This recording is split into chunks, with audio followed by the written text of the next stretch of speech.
తిరిగి మన S M pharma solution ఛానల్కి అందరికీ కూడా స్వాగతం.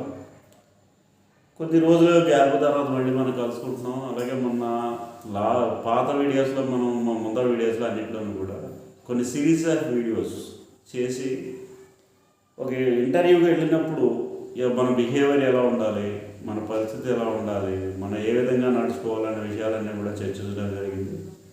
దాని నుంచి మంచి అనూన్యమైన స్పందన అయితే వచ్చింది. అలాగే కొద్దిగా గ్యాప్ మన టైం లేకపోవడం వల్ల నేను వెంటనే కొన్ని వీడియోస్ మీకు ప్రజెంట్ చేయలేకపోయాను.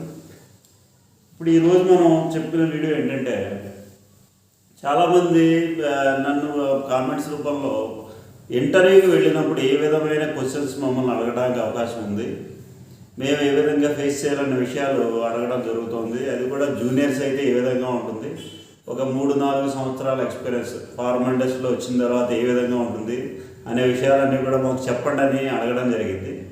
అందువల్ల ఈ వీడియోని నేను ఒక ఇంటర్వ్యూలో మనం బిహేవియర్ ఎలా ఉంటుందనేది తెలుసుకున్నాం కాబట్టి ఏ విధమైన క్వశ్చన్స్ రావడానికి అవకాశం ఉంది అనే విషయాలన్నీ కూడా చర్చించబోతున్నాను నేను. మీరందరూ కూడా జాగ్రత్తగా చూసి ఈ వీడియోని లైక్ చేయండి, షేర్ చేయండి, సబ్స్క్రైబ్ చేసుకోండి. మీకు మరిన్ని విజ్ఞానదాయకమైన విషయాలన్నింటినీ కూడా మరిన్ని వీడియోల రూపంలో మీకు అందిస్తాను. మా ఎక్స్పీరియన్స్లో ఉన్న విషయాలు, అసలు ఫార్మా ఇండస్ట్రీ ఎలా ఉంటుంది, మన పరిస్థితి ఏంటి, దాంట్లో ఉండే గ్రోత్ ఏ విధంగా ఉంటుంది, మన కెరీర్ ఏ విధంగా ఉంటుంది అనే విషయాలన్నీ కూడా ఫర్దర్ వీడియోస్లో మనం చర్చిద్దాం. ఈ వీడియోలో ముఖ్యమైన విషయం ఏంటంటే, ఇంటర్వ్యూలో క్వశ్చనింగ్ ఎలా ఉంటుంది అనే విషయాలు చర్చించబోతున్నాం. ఇప్పుడు కిందసారి మనం చెప్పుకున్నట్టుగానే మీరు ఇంటర్వ్యూకి వెళ్ళారు. వెళ్ళిన తర్వాత ఏ విధంగా నడుచుకోవాలి, బిహేవియర్ ఏ విధంగా ఉండదు అని చెప్పాం. వాళ్ళు మీకు చైర్ ఆఫర్ చేశారు. ఆఫర్ చేసిన వరకు కూడా మీరు ఎవరో కూడా దాంట్లో కుర్చీలో కూర్చోడానికి కూడా మీరు ప్రయత్నం చేయకూడదు. అలాగే వాళ్ళు షేక్ హ్యాండ్ ఇస్తే మాత్రమే మీరు షేక్ హ్యాండ్ ఇవ్వాలి. అంతే తప్పించి మీ అంతటా మీరుగా షేక్ హ్యాండ్ ఇవ్వడాలు ఇలాంటివన్నీ కూడా కొన్ని తగ్గించుకోవాలి. నెక్స్ట్, క్వశ్చన్ అండ్ ఆన్సర్ ఎలా ఉండాలంటే, అడిగిన దానికి సూటిగా మాత్రమే సమాధానాలు చెప్పాలి. అంతే తప్పించి ఒకదానికి చిన్న విషయాన్ని అడిగితే మీరు దాన్ని పెద్దగా చెప్పడం అలా చేయకూడదు. అంటే మీ పేరేంటి అని అడిగారు అనుకోండి, మీ పేరు వరకు మాత్రమే చెప్పాలి. మీ పేరేంటి అని అడిగితే నా పేరు రమేష్ కుమార్ కాబట్టి నా పేరు వెంటనే నేను రమేష్ కుమార్ అని అంటాను. అంతే తప్పించి నా పేరు రమేష్ కుమార్ అండి, మాది సో విలేజ్, నేను ఇక్కడ నుంచి వచ్చాను, అక్కడి నుంచి వచ్చాను, ఇవన్నీ కూడా చెప్పాల్సిన అవసరం లేదు. షార్ట్ ఆన్సర్స్లో ఉంటారు ఎప్పుడైనా ఇంటర్వ్యూలో. సరే, చైర్ ఆఫర్ చేశారు, కూర్చున్నారు. అందరికీ ఎదురయ్యే మొదటి ప్రశ్న అండి, ఫస్ట్ ప్రశ్న ఏంటంటే, tell me about your self అనేది ఫస్ట్ క్వశ్చన్. ఎవరికైనా సరే, ఏ ఇంటర్వ్యూలో అయినా, ఏ ఇండస్ట్రీకి వెళ్ళినా, ఎక్కడికి వెళ్ళినా గురించి మీ గురించి మీరు చెప్పండి అనే విషయం, tell me about your self అనేది ఫస్ట్ క్వశ్చన్. దాంట్లో ఏ విధంగా మనం ఆన్సర్ చెప్పాలి ఇప్పుడు మనం ఇది తెలుసుకోబోతున్నాం. దీంట్లో ఏంటంటే, ఫస్ట్ మీరు మీ పేరు చెప్పాలి. ఐఎమ్ రమేష్ కుమార్ అంటే నా పేరు రమేష్ కుమార్ అని చెప్పారు.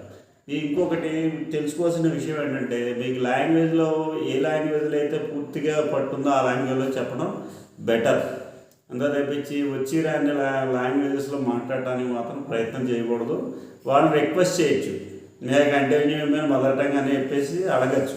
అడిగితే వాళ్ళు కంటిన్యూ చేయమంటే కంటిన్యూ చేయొచ్చు. అంతా తప్పించి మీరు ఏదో వచ్చి రాని లాంగ్వేజ్ మాట్లాడి అక్కడ అవాసుబాలు అయ్యే కంటే కూడా బెటర్ ఏంటంటే, మీకు తెలిసిన లాంగ్వేజ్లో మీరు ఎక్స్ప్రెస్ చేయడం అనేది ముఖ్యం. ముందర ఏంటంటే, మీ భావ ప్రకటన అంటే మీరు ఎంత కాన్ఫిడెంట్గా మీరు చెబుతున్నారు అనేది ఇంటర్వ్యూలో ముఖ్యం.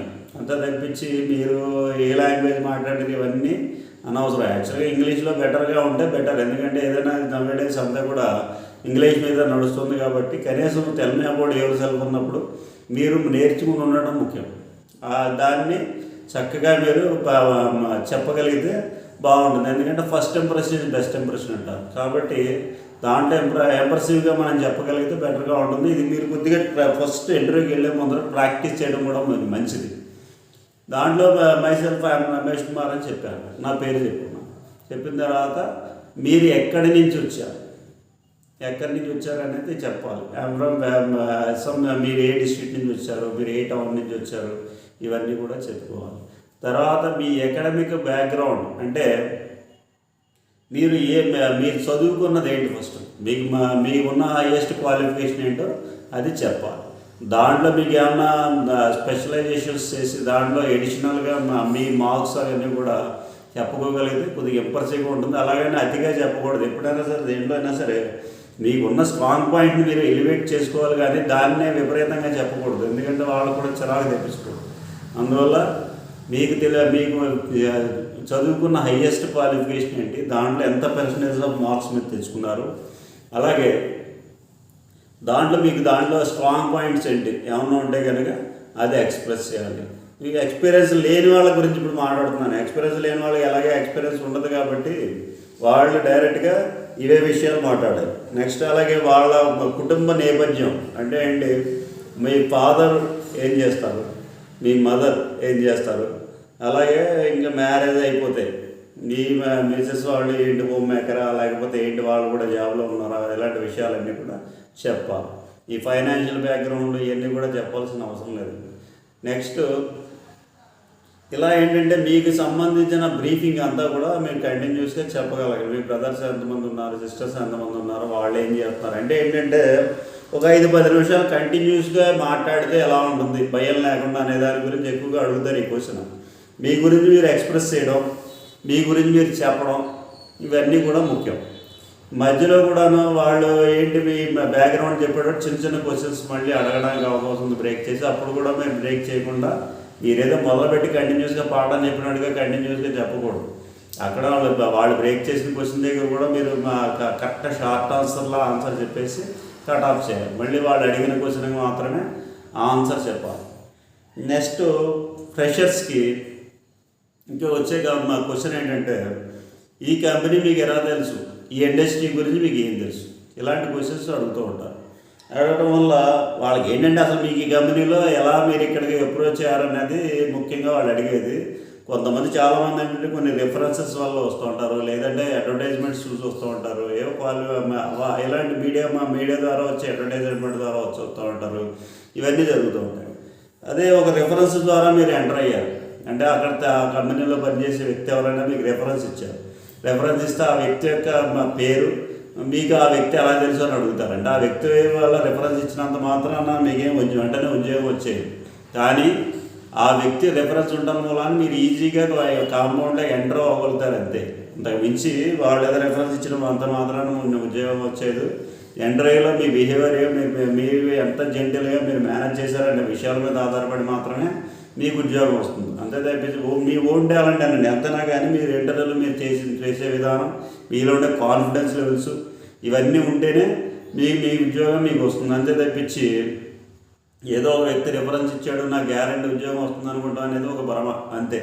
అందువల్ల మీ ఓన్ టాలెంట్ మీదే మీరు లోపలికి రావాల్సి ఉంటుంది. జస్ట్ ఆ వ్యక్తి లోపలికి రావడం వరకు మాత్రమే దారి చూపెడతాడు. తర్వాత అంతా కూడా మీ మీద డిపెండ్ అయ్యే ఉంటుంది. మీ యొక్క పర్సనాలిటీ, మీరు ఇచ్చే సమాధానాలు, మీకున్న నాలెడ్జ్ ఇవన్నీ మేము క్యాలిక్యులేట్ చేసిన తర్వాత మాత్రమే, మీకున్న అకాడమిక్ క్వాలిఫికేషన్స్ అన్నీ ఇలాంటివన్నీ క్యాలిక్యులేట్ చేసిన తర్వాత మాత్రమే ఆ ఉద్యోగం మీకు రావడానికి అవకాశం ఉంది. కాబట్టి ఆ వ్యక్తి మీకు ఎలా తెలుసు అని చెప్తారు. మీరు డైరెక్ట్గా ఆయన ఏదో ఫ్రెండ్ అంటారు, లేకపోతే నైబర్ అంటారు, లేకపోతే మా ఫ్రెండ్కి సంబంధించిన వ్యక్తి ఎవరో రెఫరెన్స్ ఇచ్చారు ఆయన ద్వారా కలిశానంటారు. ఇవన్నీ జరుగుతాయి. ఇంకొకటి ఏంటంటే చాలామంది చేసే తప్పు ఇంకొకటి కూడా ఉంది. యాక్చువల్గా రెఫరెన్స్ ఇచ్చే వ్యక్తి మీకు తెలియదు అసలు. ఎవరో ఫ్రెండ్ ద్వారా ఆయన ఫ్రెండ్ అయి ఉంటాడు, మళ్ళీ మీరు ఆయన రెఫరెన్స్ ద్వారా వెళ్తారు. ఇలాంటప్పుడు ఏం చేయాలంటే ఎవరైతే రెఫరెన్స్ ఇస్తున్నారో ఆ వ్యక్తి ఒక్కసారి ఫోన్లో మాట్లాడి ఇలా ఫలానా వ్యక్తినండి నేను మా కంపెనీలోకి వెళ్తున్నాను, మా ఇంటర్వ్యూకి వస్తున్నాను, మీరు మా ఫ్రెండ్ చెప్పారని చెప్తే ఆయన ఓకే అనిపించుకోవడం మంచిది బిఫోర్ గోయింగ్ టు ఇంటర్వ్యూ. ఎందుకంటే చాలామంది చేసేది ఏంటంటే అసలు ఆ రెఫరెన్స్ ఇచ్చిన వ్యక్తితో మాట్లాడరా ఆయన ముక్కు మొహం మనకు తెలియదు, కానీ లోపల ఇంటర్వ్యూకి వస్తారు. వీళ్ళు కంపెనీలో ఇంటర్వ్యూకి వచ్చిన తర్వాత వాళ్ళు అడుగుతారు క్వశ్చన్, ఆ వ్యక్తి ఎలా తెలుసు అని అడిగితే మీరు ఏదో ఫ్రెండ్ అంటారు. కానీ ఆయన రిఫరెన్స్ ఇచ్చిన ఆయనకు ఒక్కొక్కసారి ఏం చేస్తారంటే వీళ్ళు ఈ వ్యక్తి వచ్చాడు, మీరు రిఫరెన్స్ ఇచ్చిన వ్యక్తి ఎలాంటి వ్యక్తి అని చెప్పి ఏమన్నా ఎంక్వైరీకి వెళ్తే ఆ వ్యక్తి నాకు తెలియదండి అసలు నేను రిఫరెన్స్ ఇవ్వలేదు, నేను ఎవరికి ఇవ్వలేదని అంటే మొదటిగా అబాస్పాల్ అవుతుంది. కాబట్టి ఎప్పుడైనా సరే మీకు ఎవరైనా రెఫరెన్స్ ఇస్తే ఆయనతో ఒక్కసారి మాట్లాడి నేను ఈరోజు ఇంటర్వ్యూకి వెళ్తున్నానండి అని చెప్పి కమ్యూనికేట్ చేసుకోవడం అనేది చాలా ముఖ్యం. ఇది చాలా ఇంపార్టెంట్ పాయింట్. ఇది అయిపోయిన తర్వాత ఈ ఇండస్ట్రీకి మీరు ఎందుకు రావాలనుకుంటున్నారు అనేది ఒక క్వశ్చన్ ఉంటుంది. ఇండస్ట్రీకి ఎందుకు రావాలనుకుంటున్నారు ఇండస్ట్రీకి ఎందుకు రావాలనుకుంటే ప్రతి వాళ్ళు ఏం చెబుతారు, మాకున్న సమస్యల వల్ల మా వాళ్ళు దానివల్ల మేము జాబ్ చేయాలనుకుంటున్నాం అంటే ఇలాంటివి ఎవరు చెబుతారు. అట్టా కాకుండా ఎప్పుడైనా సరే మన పర్సనల్ ప్రాబ్లమ్స్ ఎలివేట్ చేసే కంటే కూడా ఎప్పుడైనా సరే ఏదైనా జాబ్ అంటే ఏంటి, ఏదో అవసరానికి సరిపడా గురించే మనం జాబ్ చేస్తూ ఉంటాం. కాబట్టి ఇంకా అవన్నీ మన పర్సనల్ ప్రాబ్లమ్స్ అన్నీ మనం చెప్పవలసిన పని లేదు. ఓవరాల్గా నాకు ప్రజెంట్ నా ఎడ్యుకేషన్ కంప్లీట్ అయిందంటే నేను ఫర్దర్గా నేను జాబ్లోనే జాయిన్ అవ్వాలనుకున్నాను. దానివల్ల బెటర్ ఆఫ్ నేను కెరీర్ బిల్డప్ చేసుకుందాం అనుకుంటున్నాను. ఇలాంటివి చెప్పుకుంటే బెటర్గా ఉంటుంది. అంతే తప్పించి బయట ఫైనాన్షియల్ ప్రాబ్లమ్స్ ఉన్నాయండి, లేకపోతే ఏవో ప్రాబ్లమ్స్ వల్ల నేను జాయిన్ అవుతున్నానంటే అలాంటివన్నీ కూడా కొద్దిగా వేగ్గా అనిపిస్తాయి. అట్లాంటివన్నీ ఎక్కువ కూడా పర్సనల్ ప్రాబ్లమ్స్ ఏవి కూడా త్వరగా ఎలివేట్ చేయకండి, అంత అవసరం లేదు. ఓవరాల్గా నాకు జాబ్లో జాయిన్ అవ్వాలని ఫర్దర్గా స్టడీస్ కూడా నేను కంటిన్యూ చేయలేకపోతున్నాను. ఫర్దర్గా నాకు కెరీర్ బిల్డప్ చేసుకోవాలనిపించింది కాబట్టి బెటర్ ఆఫ్ నా ఫ్యూచర్లో బాగుండాలని చెప్పి వచ్చాను. అలాగే ఈ ఇండస్ట్రీ ఫార్మా ఇండస్ట్రీ, మన ఫార్మా ఇండస్ట్రీలో ఇంటర్వ్యూ గురించి మాట్లాడుతున్నాను. ఫార్మా ఇండస్ట్రీ గురించి మా ఫ్రెండ్స్ వాళ్ళందరూ చెప్పగా విన్నాను. బెటర్ ఆఫ్ ఉంటుంది, కెరీర్ బాగుంటుంది అనే ఉద్దేశంతో నేను ఈ ఫీల్డ్లో జాయిన్ అవుతున్నానండి అని చెప్తారు. అలాగే ఇప్పుడు ఇక్కడ ఫార్మింగ్లో చాలా డిపార్ట్మెంట్స్ ఉంటాయండి. Production, quality control, quality assurance ఇవన్నీ ఉంటాయి. ప్రొడక్షన్లో ఏంటంటే చాలా హార్డ్ వర్కింగ్ ఉంటుంది. వాళ్ళు అడుగుతారు, బాబు నువ్వు డ్యూటీలో రావాలి, ఒక్కొక్కసారి ఎక్కువ ఓవర్ టైమ్స్ చేసుకోవాల్సి ఉంటుంది, అలాగే నైట్ డ్యూటీస్ చేయవలసి ఉంటుంది, ఇవన్నీ నువ్వు చేయగలవా అని అడుగుతారు. ఏదైనా సరే వచ్చిన తర్వాత ఇమీడియట్గా నేను చేయలేనండి అని క్వశ్చన్ మార్క్ పెట్టి నేను చేయగలనా లేదా, నేను నైట్ డ్యూటీ చేయగలనా లేదా, ఉంటాయండి షిఫ్ట్ డ్యూటీలు ఉంటాయండి, ఎన్ని గంటలు చేయాలంటే 8 గంటలు చేయాలండి, తర్వాత వదిలేస్తారండి. ఇలాంటివన్నీ కూడా ఏంటంటే సిల్లీ క్వశ్చన్స్. ఇవన్నీ మనం అడగకూడదు. ఉద్యోగం ఇచ్చేవాడు ఉంటాడు, వాడు మనల్ని క్వశ్చన్, జాబ్ ఇచ్చేవాడు కొన్ని క్వశ్చన్స్ చేస్తారు. అట్లా అన్నింటి కూడా మౌల్డ్ అయ్యి మనం ఉద్యోగం చేసుకోవాలి. ఇంకోటి ఏంటంటే లైఫ్ ఎప్పుడైనా సాక్రిఫైస్ చేస్తేనే మనకి ఏదైనా ఉద్యోగం చేయగలమండి. అంతే తప్పించి ఎదుటివాళ్ళ క్వశ్చన్ వేసి వాళ్ళ దగ్గర ఏం నాలెడ్జ్ ఉందని చెప్పి మనం ఇంటర్వ్యూ చేస్తే మొదలు పెడితే మీరు ఎంత నాలెడ్జ్ ఉన్నా సరే మీకు అక్కడే ఫెయిల్ అయిపోతారు. అది బిహేవియర్ మీదకి పోతుంది.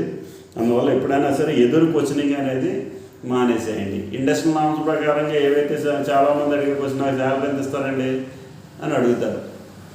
ఇండస్ట్రియల్ నామ్స్ ప్రకారంగా ఏవైతే ఉన్నాయో మీకు ఎక్కువ ఇచ్చేది ఉండదు, అలాగే తక్కువ ఇచ్చేది ఉండదు. ఇండస్ట్రియల్ నామ్స్ ప్రకారంగా ఏవైతే ఉన్నాయో అవి వాళ్ళ కంపెనీలో వాళ్ళు ఫ్రేమ్ చేసుకుని రూల్స్ ఏవైతే ఉన్నాయో దాని ప్రకారంగా శాలరీ ఇస్తారు. అంతే తప్పించి మీ ఒక్కడి గురించి మార్చేయడం ఉండదు. కాబట్టి వాళ్ళు చెప్తారు, వాళ్ళు ఇచ్చారు, వాళ్ళు చెబుతారు మీకు ఎంత శాలరీ వస్తుందమ్మా అని చెప్పేసి వాళ్ళే చెప్పేస్తారు. అంతే తప్పించి మీరు 10,000, ఒక 20,000, 30,000 ఎవరండి మాకు ఇంతే నచ్చేదని అడుగుతారు. మీకు నచ్చితే ప్రశాంతంగా ఓకే అంటాం, లేదనుకుంటే నో అని చెప్పేసి బయటికి రావడం. అంతే తప్పించి మీరు మీ అంతటా మీరుగా మళ్ళీ క్వశ్చన్లు వేసి వాళ్ళని ఎంత తక్కువ ఎందుకు ఇస్తున్నారు, ఇలాంటివి ఎందుకు ఇస్తున్నారు అని చెప్పేసి అడుగుతూ ఉంటారు. ఒక నా ప్రాక్టికల్ ఎక్స్పీరియన్స్ కూడా చెబుతాను. వ్యక్తికి అసలు జాబ్ లేదు, 4 years బట్టి ఖాళీగా ఉన్నాడు. ఎందుకన్నా నెట్లో నౌకరీలోంచి కొన్ని డౌన్లోడ్ చేసి మాకు నెంబర్స్ ఇచ్చారు. ఇచ్చిన తర్వాత ఇంటర్వ్యూ గురించి కాల్ఫర్ చేయమని చెప్పి మాకు ఇచ్చారు. అందరూ అప్పుడు ఎందుకు చాలా రిక్వైర్మెంట్ వచ్చింది, హ్యూజ్ రిక్వైర్మెంట్ వచ్చింది కంపెనీలో. వచ్చింది కదా అని చెప్పి లక్కీగా కొన్ని నెంబర్స్ మేము షార్ట్ లిస్ట్ చేసుకున్న తర్వాత ఒక వ్యక్తికి ఫోన్ చేసి ఇంజనీరింగ్ చదువుకున్న తర్వాత, బాబు ఏంటమ్మా ఇలాగ ఈ కంపెనీ నుంచి ఫోన్ చేస్తున్నాం, ఇలా జాబ్ ఉంది, నీకు ఏమన్నా కావాలా, నేను నౌకరీలో పెట్టాము, ఉంటే కనుక ఇంటర్వ్యూకి రండి అని చెప్పి చెప్పడం జరిగింది. వెంటనే ఆ వ్యక్తి నన్ను అడిగింది క్వశ్చన్, ముందర పొలైట్నెస్ లేదు, ఫస్ట్ డిసిప్లిన్ అనేది అంతకన్నా లేదు. ఫస్ట్ అసలు నా నెంబర్ మీకు ఎలా తెలిసింది, నేను చెబుతూనే ఉన్నా, నెట్లోంచి నేను డౌన్లోడ్ చేసుకుని నెంబర్ దొరికింది. నా నెంబర్ మీకు ఎలా దొరికింది, సరే చెప్పిన తర్వాత నేను బీటెక్ చదువుకున్నాను అని అన్నాడు. సరే అమ్మా, దాని గురించి క్వాలిఫికేషన్ చూస్తే పిలిచాము అని అడిగాడు. శాలరీ ఎంత ఇస్తారు అని అడిగాడు. అంటే నన్ను ఇంటర్వ్యూ చేయడం మొదలుపెట్టాడు. శాలరీ ఎంత ఇస్తారు అని అడిగాడు. ఇండస్ట్రియల్ నామ్స్ ప్రకారంగా అప్పుడు మాకున్న పరిస్థితుల ప్రకారంగా 18,000 ఎంతో స్టార్టింగ్ శాలరీ ఏదో ఉంది, అది చెప్పాను. వెంటనే నన్ను అడిగిన క్వశ్చన్, ఎంత తక్కువ శాలరీ రావడం బతుకుతాడా, ఎందుకు చేశావు నాకు, అసలు నీకు కనీసం 30,000 శాలరీ ఇస్తే నాకు ఫోన్ చేయి, లేకపోతే అవసరం లేదు ఆయన ఫోన్ పెట్టేశాడు. అంటే ఏంటంటే ఒక డిసిప్లిన్ అనేది జనాల్లో లేదు. అతను లక్కీగా కొన్ని వేల మంది, లక్షల మంది నౌకరీలో పెడితే లక్కీగా లాటరీ తగిలినట్టు వాడి నెంబర్ తగిలింది. అయినా సరే డిసిప్లిన్ లేదు. అలాంటి వాళ్ళకి అసలు జాబ్ చేసే అవకాశమే లేదు. తర్వాత మళ్ళీ చేశాడు. చేసిన తర్వాత వెంటనే నేను కాలు ఎత్తాను. ఎత్తిన తర్వాత మళ్ళీ ఇంకోటి ఏవో కండిషన్స్ వాడిని అడగడం మొదలుపెట్టాడు. నేను ఒకటే చెప్పాను స్ట్రైట్గా, జీవితంలో నువ్వు ఎప్పుడు కూడా ఉద్యోగం చేయొద్దని చెప్పి సలహా చెప్పాను. ఎందుకంటే అలాంటి మైండ్ సెట్ ఉన్నవాళ్ళు ఎప్పుడు కూడా రియల్గా ఉద్యోగానికి పనికిరాదు. కాబట్టి నువ్వు ఎప్పుడు జీవితంలో ఎప్పుడు ఉద్యోగానికి రాకమ్మా. ఫర్దర్గా ఎవరైనా ఫోన్ చేసినా కానీ ఉద్యోగం వద్దని చెప్పేసి నువ్వైతే ఇండస్ట్రీలో సెట్ కావని చెప్పాను డైరెక్ట్గా. అంటే మన బిహేవియర్ని బట్టి అతని యొక్క ఆపర్చునిటీ ఏమైంది, ఇమ్మీడియట్గా పోయింది. కాబట్టి ఇలాంటి బిహేవియర్ మనకు ఉండకూడదు. చాలా ప్రశాంతమైన బిహేవియర్ ఉండాలి, ఒబీడియన్సీ ఉండాలి. ఫస్ట్ డిసిప్లిన్, మీరు క్వశ్చన్స్కి ఆన్సర్ చెప్పారా లేదా అనేది తర్వాత సంగతి.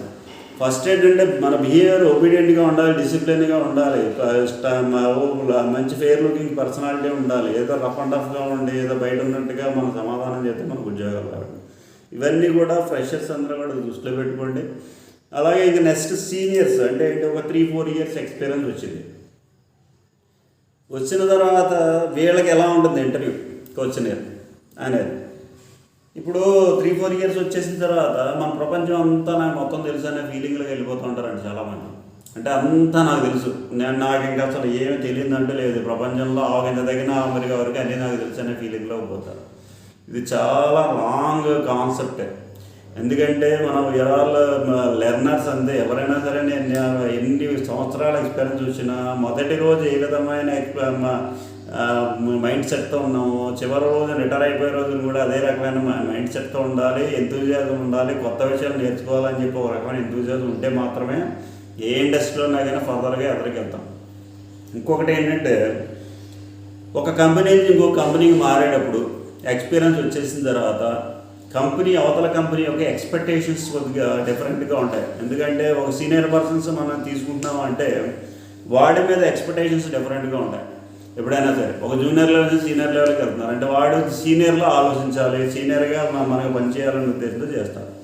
ఇప్పుడు సింపుల్గా చెప్పాలంటే ఎక్స్పీరియన్స్కి అసలు మీనింగ్ ఏంటంటే ఈరోజు ఏదైనా సరే మీ 1 డే ఎక్స్పీరియన్స్డ్ క్యాండిడేట్ అని అంటే ఏంటంటే, ఇప్పుడు నేను ఒక కంపెనీలోకి వెళ్ళి ఒకరోజు నేను కుర్చీలో కూర్చొని నిద్రపోయినా కానీ 1 డే సీనియర్ అయిపోతానండి. స్వైప్ అవుతుంది, లోపలికి వెళ్తాను, బయటకు వస్తాను, 1 డే అయిపోయింది. మీ జీవితంలో ఒక రోజు అనేది పోయింది. ఈరోజు 7th నవంబర్ 2021 ఈరోజు డేటు. ఈరోజు నాకు పొద్దున్నే సూర్యుడు ఉదయించాడు, సాయంత్రం అస్తమించాడు, పొద్దున్న లేచి నిద్రపోయి పడుకున్నాం. 1 డే ఈజ్ గాన్. అంటే మీ లైఫ్లో మళ్ళీ 7th నవంబర్ 2021 అనేది రిపీట్ అవుతుంది ఎప్పుడైనా? రాదు. కానీ రియల్ ఎక్స్పీరియన్స్ ఏంటంటే ఈ రోజులో మీరు మీ జీవితాన్ని ఉపయోగపడేది మీరు ఏం చేశారు అనేది ముఖ్యం. ఎప్పుడైనా సరే ఈ రోజులో మీ జీవితానికి సరిపడే విషయం, కొత్త విషయం ఏమన్నా నేర్చుకున్నారా? మీ కెరీర్కి సంబంధించి ఏదైనా కొత్త విషయం మీరు నేర్చుకున్నారా? రేపు పొద్దున్న మనం డెవలప్ అవడానికి ఉపయోగపడే విషయం ఒక్కటైనా నేర్చుకున్నారు. అది రియల్ ఎక్స్పీరియన్స్ అండి. ఇప్పుడు కంపెనీలో ఉన్నారు, వచ్చారు, లోపలికి వచ్చారు, బయటికి వెళ్ళారు. వాడు 2 ఇయర్స్ పని చేస్తాడు, 10 ఇయర్స్ పని చేస్తాడు, 20 ఇయర్స్ పని చేస్తాడు, కానీ ఏది నేర్చుకోడు. ఆ నేర్చుకోకపోవడం వల్ల ఏం జరుగుతుందంటే వాడికి అంటే ఎక్స్పీరియన్స్ వస్తుంది కానీ ఫర్దర్గా వాళ్ళ స్కిల్స్ ఉండవు. ఆ స్కిల్స్ లేకపోవడం వల్ల ఏమవుతుందంటే చాలా ప్రాబ్లమ్స్ ఫేస్ చేయాల్సి ఉంటుంది. ఉన్న ఇండస్ట్రీలో ఉన్నా సరే స్కిల్స్ డెవలప్ చేసుకుంటేనే ఎప్పుడైనా సరే మనకి మంచి భవిష్యత్తు ఉంటుంది. అంతే తప్పించి నాకు ఎక్స్పీరియన్స్ వచ్చింది, నా 10 ఇయర్స్ ఎక్స్పీరియన్స్, 5 ఇయర్స్ ఎక్స్పీరియన్స్, లేదా ఇంకోటి అని చెప్పి కంటిన్యూస్గా చెబుతూ ఉంటారు. ఇవన్నీ తప్పుడు వ్యవహారం. ఇవాళ ఎప్పుడైనా సరే ఒక వ్యక్తి ఎక్స్పీరియన్స్ క్యాండిడేట్ అంటే వాడిలో అన్ని వైపుల నుంచి అన్ని యాంగిల్స్లో టెస్ట్ చేస్తారు. వాడిలో అంత రకమైన ఆ పొటెన్షియల్ ఉందా, ఆ స్కిల్ ఉందా లేదా అనేది ముఖ్యం. కాబట్టి వాడు ఇంటర్వ్యూకి వెళ్ళేటప్పుడు ఫస్ట్ నేను చెప్పిన విధంగానే tell me about your brief self, about your self అంటే మిగతా కామన్గా చెప్పేస్తారండి. అది ఎవరికైనా కామన్ క్వశ్చన్ అది. తర్వాత నెక్స్ట్ వచ్చేసే క్వశ్చన్ ఏంటంటే మీ యొక్క ఎక్స్పోజర్ ఎక్కడుంది, ఏ విధంగా ఉంది అనేది. ఒక ప్రొడక్షన్గా నేను ప్రొడక్షన్ గురించి ఎక్కువ మాట్లాడతాను కాబట్టి అదే క్వాలిటీ కంట్రోల్ అవచ్చు, క్వాలిటీ ఇన్సూరెన్స్ అవచ్చు. మీ కోర్ డిపార్ట్మెంట్లో మీకున్న పొటెన్సీ ఎంత, మీరు ఎంతవరకు ఎక్స్పర్ట్ అనే విషయాన్ని తెలియజేయడం గురించి కొన్ని క్వశ్చన్లు అడగడం ఫస్ట్ జరుగుతుంది. అంటే ఇప్పుడు ఏదైనా ప్రొడక్షన్లో పనిచేస్తున్నాడు, ప్రొడక్షన్లో పనిచేసేటప్పుడు ఆ కెమిస్ట్ని ఏ ప్రోడక్ట్లో పనిచేస్తుంటే ఫలానా ఎక్స్పోర్టెడ్లో పనిచేస్తాను. ఎక్స్పోర్టెడ్లో కూడా వాడు ఫుల్ ఎక్స్పర్టా అంటే అది ఉండదు. ఎందుకంటే వాళ్ళు కొన్ని స్టేజెస్లో పనిచేయచ్చు, టోటల్ ఆ ప్రోడక్ట్ గురించి ఎక్స్పోజర్ ఉంటుంది. కాబట్టి వాడు పనిచేసే ఏరియాలో ఏదైతే ఉందో దానికి సంబంధించింది మాత్రమే వాళ్ళు మాట్లాడాలి. అంతే తప్పించి పక్క ప్రాసెస్, తెలియని ప్రాసెస్ గురించి లేకపోతే వాటి గురించి ఎక్కువ మాట్లాడకూడదు. అవన్నీ మనం దృష్టిలో పెట్టుకోవాలి. మీకు తెలిసిన ప్రాసెస్ని కంటిన్యూస్గా చెప్పగలగాలి. అంటే ఎంతవరకు దాంట్లో మేము ఇన్వాల్వ్ అయ్యి పనిచేస్తున్నారు అనేది ముఖ్యం. దీని గురించి క్వశ్చన్ ఏమి ఉంటుంది. సెకండ్ థింగ్ ఏంటంటే సేఫ్టీ గురించి ఎక్కువగా అడుగుతారండి. ఎప్పుడైనా కొంచెం సీనియర్ పర్సన్ అనగానే సేఫ్టీ గురించి ఎక్కువ అడుగుతూ ఉంటారు. అంటే ఒక కెమికల్స్ని మీరు తీసుకున్నప్పుడు ఏ కెమికల్స్ మీరు వాడుతున్నారు, ఆ కెమికల్స్ని ఏ విధంగా మీరు హ్యాండిల్ చేస్తున్నారు, హ్యాండిల్ చేసేటప్పుడు ఏ విధమైన పీపీఈస్ అంటే పర్సనల్ ప్రొటెక్టివ్ ఎక్విప్మెంట్స్ వాడుతున్నారు, అంటే మీరు ఎంఎస్డిఎస్ ఏమైనా చదువుతున్నారా లేదా, దానికి సంబంధించిన కెమికల్ ప్రాపర్టీస్ ఏంటి, ఫిజికల్ ప్రాపర్టీస్ ఏంటి, అవన్నీ మీరు అవగాహన చేసుకున్నారా లేదా అనేది వీటి గురించి ఎక్కువ మాట్లాడతారు. ఏదైనా ఎమర్జెన్సీ కనుక వస్తే కనుక మీ యొక్క బిహేవియర్ ఎలా ఉంటుంది, అంటే మీరు పారిపోతారా, అక్కడ ఏమన్నా దాన్ని కంట్రోల్ చేయడానికి ట్రై చేస్తారా, ఇలాంటి క్వశ్చన్స్ అన్నీ కూడా అడగడానికి అవకాశం ఉంది. అంటే ఆ సేఫ్టీ సంబంధించినవన్నీ కూడా మీరు తరోగా ఉండాలి, దాని మీద కూడా మీరు నేర్చుకోవాలి. అలాగే నెక్స్ట్ థింగ్ ఏంటంటే ఎక్విప్మెంట్ ఆపరేషన్స్, ఏ విధమైన ఎక్విప్మెంట్స్ మీరు ఆపరేట్ చేశారనే విషయం మీద కూడా అడగడానికి అవకాశం ఉంటుంది. అంటే మనం డిఫరెంట్ ఎక్విప్మెంట్స్లో ప్రొడక్షన్ చేస్తూ ఉంటాం. మీకు అందరికీ తెలుసు, glass line reactors, stainless steel reactors, centrifuges, different filters, different dryers, ఇవన్నీ కూడా మీరు వాడి ఉంటారు. అంటే ఎక్విప్మెంట్ వాడటంలో మీరు ఎంత ఎక్స్పర్ట్ అనే విషయం తెలుసుకోవడం గురించి, ఏ ఎక్విప్మెంట్ మీరు వాడతారో మీ యొక్క ఎక్స్పోజర్ ఏంటనే విషయాలు తెలుసుకోవడం గురించి క్వశ్చన్స్ అడగడానికి అవకాశం ఉంది. ఇవన్నీ కూడా చేయాలి. దానికంటే అన్నిటికంటే ముఖ్యం ఏంటంటే బిహేవియర్ మీరు ఇంటర్వ్యూలో మీరు బిహేవ్ చేసే విధానం కానీ ఏదైనా కానీ అవన్నీ కూడా మార్క్స్ తీసుకుంటాయి. నెక్స్ట్ ఇంకోటి ఏంటంటే తెలియని విషయం గురించి ఎక్కువగా చెప్పడానికి ఎప్పుడు ట్రై చేయొద్దు. తెలిసిన విషయాన్ని అయితే గట్టిగా చెప్పండి, తెలియని విషయాన్ని అయితే నాకు తెలియదని చెప్పడం ఉత్తమం. ఎందుకంటే దాన్ని తెలియదు తెలిసినట్టుగా మీరు మాట్లాడితే అవతల వాళ్ళు ఇంటర్వ్యూ చేసేవాళ్ళు అయితే వాళ్ళైతే ఎక్స్పర్ట్లేగా ఓవరాల్ ఎదురుకుండా కూర్చున్నారు అంటే ఇంటర్వ్యూ చేస్తారంటే వాళ్ళు ఎక్స్పర్ట్, వాళ్ళందరూ కూడా కొంత ప్రొఫెషనల్ ఉన్న వ్యక్తులు. వాళ్ళ దగ్గరికి వెళ్ళి మీరు ఏదో అన్నీ తెలిసినట్టుగా మాట్లాడితే ఇమీడియట్గా మీ దగ్గర ఏం లేదు, సరుకు లేదనే విషయం అర్థమైపోతుంది. కాబట్టి మీరు ఎప్పుడూ కూడా అలాంటి విషయాలు ఎప్పుడు కూడా దూరంగా ఉండాలి. మీకు తెలియదండి ఎప్పుడు నేను హ్యాండిల్ చేయలేదు, కొత్తగా ఏదైనా ఉంటే నేను నేర్చుకుంటాను, ఇంతవరకు మాత్రమే మనం మాట్లాడాలి. అంతే తప్పించి అన్నీ తెలిసినట్టు మనం మాట్లాడకూడదు. తెలియని విషయం తెలియదనే చెప్పండి, ఇలా ఉండాలి. తర్వాత అంతా అయిపోయిన తర్వాత ఇలాంటి క్వశ్చనింగ్ ఉంటుంది. తర్వాత ఒక్కొక్కసారి వాళ్ళు ఏం చేస్తారంటే ఇంకా మీ దగ్గర ఉన్న టెక్నికల్ స్కిల్స్ ఏమైనా ఉన్నాయా, మీరు ఎటువంటి ప్రాబ్లమ్స్ ఫేస్ చేశారు, ఏమన్నా ట్రబుల్ షూటింగ్ చేశారా, ఏమైనా ట్రబుల్ షూటింగ్ చేసినప్పుడు మీ బిహేవియర్ ఏంటి, ఏ విధంగా మీరు దాన్ని హ్యాండిల్ చేశారనే విషయాలు కూడా అడగడానికి అవకాశం ఉంది. ఎప్పుడైనా ఏదైనా డిస్ప్లేషన్ చేసేటప్పుడు బంపింగ్స్ అవుతున్నాయా, దాని మీద ఎలా కంట్రోల్ చేస్తారు, వ్యాకెంట్ డిస్ప్లేషన్ చేసేటప్పుడు మీరు ఏం చేస్తారు, ఇలాంటివన్నీ కూడా కొన్ని ట్రబుల్ షూటింగ్స్ అడగడానికి అవకాశం ఉంది. అలాగే మీరు ఏమన్నా అచీవ్మెంట్స్ ఏమైనా ఉన్నాయా, మీరు ఏమన్నా మీ సీనియర్స్కి ఏమన్నా సలహాలు చెప్పి మీరు దానికి ఏమైనా ఒక ప్రొడక్ట్లో ఏమన్నా క్రిటికల్గా ఏమన్నా అబ్జర్వేషన్స్ ఏమైనా మీరు షేర్ చేసుకుంటున్నారా, షేరింగ్ ఆఫ్ న్యూస్ ఉన్నాయా, మీ యొక్క టెక్నికల్ స్కిల్స్ ఏమైనా డెవలప్ చేసి మీ బుర్ర ఉపయోగిస్తున్నారా లేదా తెలుసుకోవడం గురించి కొన్ని క్వశ్చన్లు అడుగుతారు. నెక్స్ట్ థింగ్ ఏంటంటే నవ్వేడేస్ మొత్తం ఇండస్ట్రీ అంతా కూడా డాక్యుమెంటేషన్ వెనకాల పరిగెడుతుంది. కాబట్టి డాక్యుమెంటేషన్కి సంబంధించిన విషయాలు కూడా బాగా అడుగుతారు. వాటి జిఎంపికి సంబంధించిన విషయాలు, ప్రజెంట్ సినారియో ప్రకారంగా జిఎంపి ఏంటి, మీరు ఏ రకమైన డాక్యుమెంట్స్ మీరు మెయింటైన్ చేస్తున్నారు, ఆ డాక్యుమెంట్ అలా మెయింటైన్ చేయడం వల్ల ముఖ్య ఉద్దేశం ఏంటి, ఆ డాక్యుమెంట్ అలాగే ఎందుకు మెయింటైన్ చేయాలి, మీరు ఏదైనా ఆడిట్లో అయినా కానీ మీరు ఇండైరెక్ట్గానే ఉంటారు, అంత సీనియర్లు కాదు కాబట్టి ఇండైరెక్ట్గానే ఉంటారు. ఆడిట్స్లో ఏమైనా మీ పార్టిసిపేషన్ ఉందా, డాక్యుమెంటేషన్ వాటిలో మీరు చేసిన విషయాలు ఉన్నాయా, ఇలాంటి విషయాలన్నీ కూడా అడగడానికి అవకాశం ఉంది. వాళ్ళు ఒక వ్యాలిడేషన్ ప్రాసెస్ ఎలా ఉంటుంది, వ్యాలిడేషన్ ఏ రకమైన వ్యాలిడేషన్ మీరు హ్యాండిల్ చేసేటప్పుడు మీరు డాక్యుమెంటేషన్ ఏ విధంగా చేస్తారు, ఆన్లైన్ డాక్యుమెంటేషన్ మీరు ప్రాక్టీసెస్ ఉన్నాయా లేదా, అలాగే డేటా ఇంటిగ్రిటీ రాకుండా మీరు ఏమన్నా ఏ విధంగా మీరు డాక్యుమెంట్ మీరు మెయింటైన్ చేస్తున్నారు, అసలు డేటా ఇంటిగ్రిటీ అంటే ఏంటి, ఇలాంటి క్వశ్చన్స్ అన్నీ కూడా మిమ్మల్ని అడగడానికి అవకాశం ఉంది. ఇవన్నీ కూడా తెలియాలంటే మనం పాత వీడియోస్లో కూడా చాలా వీడియోస్లో మనం చెప్పడం జరిగింది. డేటా ఇంటిగ్రిటీ అంటే ఏంటి అనేది మన వీడియోలో ఉంది. అలాగే రెగ్యులర్ డాక్యుమెంటేషన్ ఏపీ ఇండస్ట్రీ అనేది కూడా ఒక వీడియో మనం షేర్ చేయడం జరిగింది. ఇవన్నీ కూడా దాంట్లో విషయాలన్నీ కూడా దాంట్లో తెలుస్తాయి. ఇవన్నీ కూడా ఏంటంటే ఆన్సర్స్. మీ క్వశ్చన్స్ గురించి మనం మాట్లాడుతున్నాం కూడా ఈ విధమైన క్వశ్చన్ మనకు సీనియర్ పర్సన్స్ నుంచి ఎక్స్పెక్ట్ చేస్తారు. అలాగే ఫైనల్గా ఏదైనా మీకు శాలరీస్ అవన్నీ కూడా చూసుకోవాలి. నేను యాజ్ పర్ ఇండస్ట్రీలో ఉన్న రెగ్యులర్గా ఏంటంటే మ్యాక్సిమం 10 to 15% కన్నా హైక్లు అయితే ఇవ్వట్లేదు. మీరు చెప్పిన సమాధానాలను బట్టి మీకున్న క్యాడర్స్ని బట్టి ఆ క్యాడర్స్ కూడా రావడానికి అవకాశం ఉంది. కాబట్టి ఇలాంటి క్వశ్చన్స్ అన్నీ కూడా మీరు ఫేస్ చేసి మంచి సక్సెస్ఫుల్గా ఇంటర్వ్యూస్ అన్నీ కూడా సెలెక్ట్ అయ్యి మంచి మంచి పొజిషన్స్లోకి వెళ్ళి మీరందరూ కూడా వృద్ధిలోకి వస్తారని ఆశిస్తాను. అందరికీ కూడా బెస్ట్ ఆఫ్ లక్. జూనియర్లో అవచ్చు, సీనియర్లో అవచ్చు, అందరికీ కూడా బెస్ట్ ఆఫ్ లక్. ఈ విధంగా మీరు ఎదరికెళ్ళండి. నెక్స్ట్ వచ్చే వీడియోస్లో అన్నింటిలోనూ కూడా మంచి మంచి విజ్ఞానదాయక విషయాలన్నీ కూడా మనం షేర్ చేసుకుందాం.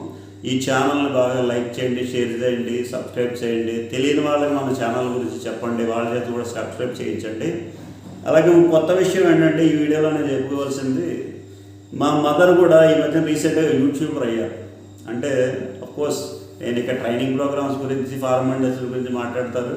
ఆవిడ కూడా ఎక్స్పెక్టైజేషన్ ఏంటంటే ఆవిడకి మంచి మంచి వంటలు చేయగలరు. అంటే నా ప్రోద్బలంతో మా అందరూ చూసి ఆవిడ ఇన్స్పైర్ అయ్యి ఆవిడ కూడా ఈ మధ్య రీసెంట్గానే ఒక ఛానల్ స్టార్ట్ చేయడం జరిగింది. సీతమ్మ గారి గోదావరి రుచులు అనేది ఒక ఛానల్ ఒకటి స్టార్ట్ చేయడం జరిగింది. దాంట్లో ఏంటంటే నేను ఎందుకు చెప్పానంటే ఆవిడకి పాత రోజుల యొక్క వంటలు అవి ఎలా ఉంటాయి, ట్రెడిషనల్ వంటలు అన్నీ కూడా ఏంటంటే రీసెంట్గా నవేడేస్ ఏంటంటే ట్రెడిషనల్ వంటలు దూరం అయిపోతున్నాయి. ఇవి నెక్స్ట్ జనరేషన్ రీచ్ అవ్వట్లేదు. మన అందరూ పిజ్జాస్, బర్గర్స్ వీటి మీద వెళ్ళిపోతున్నాం. అలా కాకుండా అతి సింపుల్గా, చాలా సింపుల్గా వంటలు ఏ విధంగా నేర్చుకోవచ్చు అనేది అందరికీ కూడా ఉపయుక్తంగా ఉంటుంది. అలాగే మన ఇంట్లో ఉన్న లేడీస్ ఎవరికైనా వాళ్ళందరికీ కూడా చాలా బాగుంటుంది. అలాగే స్వీట్స్ అవి కూడా బాగా చేస్తూ ఉంటారు. మంచి మంచి ట్రెడిషనల్ వంటలు చేస్తారు. ఇవన్నీ కూడా ప్రజెంట్ చేయాలని ఉద్దేశంతో ఆవిడతో ఒక యూట్యూబ్ ఛానల్ స్టార్ట్ చేయడం జరిగింది. ఆవిడ కూడా ఈ సీతమ్మ గారి గోదావరి రుచులు, అందరూ గోదావరి జిల్లాల నుంచి మేము వచ్చిన వాళ్ళం కాబట్టి కొంత రుచుల మీద కొద్దిగా అభిరుచి ఎక్కువ. అందువల్ల అందరికీ కూడా మంచి మంచి రుచులు పరిచయం చేయాలనే ఉద్దేశంతో ఈ ఛానల్ స్టార్ట్ చేయడం జరిగింది. ఆ ఛానల్ కూడా మీరందరూ కూడా ఆదరించి మంచి మంచి వంటకాలన్నీ నేర్చుకుని అదందరూ రుచిని ఆస్వాదిస్తారని చెప్పి అనుకుంటూ మీకు అందరికీ దగ్గర సెలవు తీసుకుంటాను. మరిన్ని మంచి వీడియోలతో మీ ముందుకు మళ్ళీ తర్వాత వస్తాను. Thank you very much.